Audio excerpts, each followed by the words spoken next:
ශ්‍රී ලංකා පාකිස්තාන එක්දින තරගාවලිය ආරම්භ කරමින් පාකිස්තානය සහ ශ්‍රී ලංකාව අතර පළමු එක්දින තරගය මේ වන විට ක්‍රියාත්මකයි. තවත් ලකුණු 4ක් එකතු වෙනවා. මේක රෙකෝඩ් එක කරද්දී ලකුණු 59 දැන් කඩුණු නැහැ. පාකිස්තානය ලබාගත්තු 299ට පිළිතුරු වශයෙන් කොහොම වුණත් ශ්‍රී ලංකා කණ්ඩායම මීට වඩා හොඳට කරන්න තිබුණා කියලා මගේ අදහස.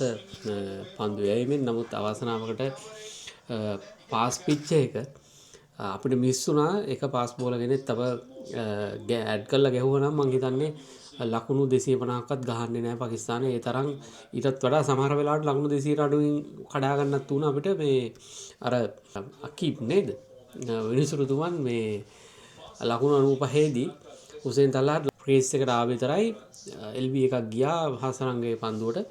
ඒ මොමන්ටම් එක එහෙම අරගෙන යන ලකුණු 200කට අඩුවෙන් අපිට විකට් එක ගලව ගන්නත් ඉඩ තිබුණා. මොකද හසරංග ඒ වෙලාවේ කඩලු 3ක් දවාගෙන පන්දුවාර 7 වෙනි පන්දුවාර තමයි ක්‍රියාත්මක කරමින් තිබුණේ. ඒක මම හිතන්නේ තරගයේ ටර්නින් පොයින්ට් එක වුණා. එහෙම නැති වුණා නම් ශ්‍රී ලංකාව කොහොමත් ලකුණු 200ක් අපිට ලේසියෙන්ම ජයග්‍රහණය කරන්න තිබුණා. අසිප් යකුබ් මිනිසුරු තුමන් ඒ වෙලාවේ 52 වෙනි උපන්දිනය අද අසිප් යකුබ් සමරනවා. උපන්දින ගිෆ්ට් එකක් දුන්නා මේ හුසේන් තල්හාට් ලකුණු 62ක් අරගෙන. එහෙම නැති වුණා නම් අනිවාර්යෙන් ලකුණු 200ක්වත් ගහන්න බැරි තත්ත්වයක් තමයි පාකිස්තාන තුනේ. මොකද ඒ වෙලාවේ 24 වෙනි පන්දුවාරේ ක්‍රියාත්මක වෙමින් තිබුණේ. ලකුණු 24යි කඩලු 4ක් දැවී ගොස් තිබුණා ලකුණු 95කට.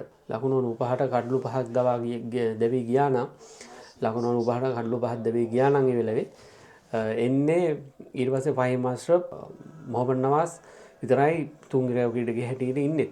සමහර විට ලකුණු එච්චර වේගෙන් පන්දුවට බහර දෙන්න අවස්ථාවක් නැති වෙන්න තිබුණා. මොකද තව ප්‍රෙෂර් එක වැඩි වෙනවා. ඒ වගේ ෆ්‍රී හෑන්ඩ් ගහන්න වෙන්නේ නැහැ. විකට් නැහැ. ඒ නිසා හුසේන් තල්හාට්ලා හැබැයි අපේ වරදක් තුණා. අපේ තව එක පන්දු යවන්නේ හරි හැටි හිටියා නම් හොඳට කරා නම් මෙච්චර ලකුණු ගහන්නේ නැහැ.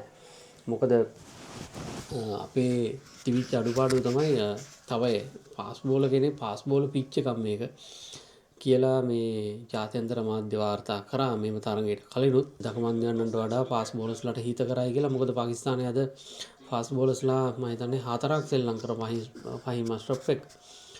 හුසේන් තල්හාටුත් මේ වේගමන්දයන්ගේ ෆාස්ට් බෝලර්ස්ලා 5ක්.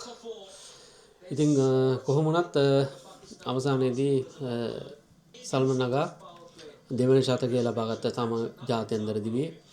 ඒ වගේම හුසේන් තල්හාට් තමගේ පළමු ජාත්‍යන්තර අර්ධ ශතකය ලබා ගත්තා. කොහොම වුණත් හොඳට පන්දුවට පහර දුන්නා වුන් වේගයෙන් පන්දුවට ඔවුන්ගේ ටාගට් එකට ගියා. ලකුණු 300ක ටාගට් එකට උන්ට යන්න හැකියාව ලැබුණා. 299ක් වුණත් ඔවුන්ගේ ටාගට් එක කොහොමත් හොඳ ලකුණු සංඛ්‍යාවක්. දැන් හොඳ ආරම්භයක් ලබාගෙන ඉන්නවා ශ්‍රී ලංකාව. ඒ වුණ විට 10 වෙනි පන්දුවාර ක්‍රියාත්මක වන්නේ කඩලු නැහැ ලකුණු 67යි. බලමු ශ්‍රී ලංකාවේ ඉතිරි සාර්ථක ලෙස පන්දුවට පහර දීලා ජයග්‍රහණය කරන්න පුළුවන් වේවිද කියලා. කොහොම වුණත් ශ්‍රී ලංකාව පාකිස්තානය එක්ක එක්දින තරගයක ලකුණු 290කට වඩා හඹා ගිහිල්ලා නැහැ. මේ ජයග්‍රහණය කරොත් පාකිස්තානයට එරෙහිව හොඳම හඹා යාම වෙනවා. 218 වෙනි ජාත්‍යන්තර ක්‍රීඩකයා ලෙස තරඟ වරම් දිනුව කමිල් මිෂාර් හොඳින් පන්දුවට පාර දෙනවා. මේ ඔබ දකින්නේ කමිල්ගේ උඩ පන්දුවක් හරිස් රවුෆ් අතින් ගිලී යන ආකාරය. කොහොම වුණත් වාසනාව අපිට. මොකද පැතුම් නිස්සංක අතරම ලබා දුන්න උඩ පන්දුව අතෑරියා සල්මන් නගා. එහෙම වුණා නම් එම උඩ පන්දු දෙකම අල්ලගත්තා නම් ලංකාවේ ඉරටම විසඳෙන්නත් ඉඩ තිබුණා. මොකද මේ ඒ තරම්ම අපේ පෙරහැර සාර්ථක ලෙස ක්‍රියාත්මක වෙන නිසා. බලමු එහෙනම් ගිහින් එන්න තවත් 4-5ක් එල්ල කරනවා. ලකුණු 71යි මේ ක්‍රියාත්මක වන්නේ තරගයේ 10 වන පන්දුවාරේ. තවත් පන්දු දෙකක් තියෙන්නේ.